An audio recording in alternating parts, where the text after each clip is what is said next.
Hello, വീട്ടിൽ തന്നെ നമുക്ക് എങ്ങനെ ശുദ്ധമായിട്ടുള്ള അലോവേറ ജെൽ ഉണ്ടാക്കാമെന്ന് നോക്കാം. നമ്മുടെ വീട്ടിൽ അലോവേറ ഉണ്ടെങ്കിൽ ഒരു അലോവേറ എടുക്കുക. അതിന്റെ മഞ്ഞക്കറ കളഞ്ഞതിന് ശേഷം ഇങ്ങനെ എടുത്തിട്ട് രണ്ട് സൈഡും കട്ട് ചെയ്ത് മുകൾ ഭാഗവും കട്ട് ചെയ്തതിന് ശേഷം ഇതിനുള്ളിലെ ജെൽ എടുക്കുക.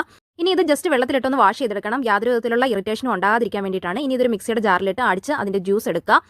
ഈ ജ്യൂസ് മാറ്റി വയ്ക്കുക. ഇനി ഇതിലേക്ക് ചേർക്കാനുള്ള അടുത്ത ഇൻഗ്രീഡിയൻറ്റ് തയ്യാറാക്കാം. ഒരു പൊട്ടറ്റോ എടുക്കുക. അത് കട്ട് ചെയ്ത് അതൊരു മിക്സിയുടെ ജാറിലിട്ട് അതിന്റെ ജ്യൂസ് എടുക്കുകയാണ് വേണ്ടത്. ഇനി ഇത് അരിച്ചെടുക്കാം. ഇത്രയും പൊട്ടറ്റോ ജ്യൂസാണ് കിട്ടിയിരിക്കുന്നത്. ഇനി ഇതിലേക്ക് കുറച്ച് വെള്ളം കൂടി ചേർത്തതിന് ശേഷം അരിച്ചെടുത്ത് അരമണിക്കൂർ സമയത്തേക്ക് വെക്കാം. നമുക്ക് പൊട്ടറ്റോയുടെ സ്റ്റാർച്ച് കിട്ടാൻ വേണ്ടിയിട്ടാണ് ഇങ്ങനെ ചെയ്യുന്നത്. അരമണിക്കൂറിന് ശേഷം ഇങ്ങനെയാണുള്ളത്.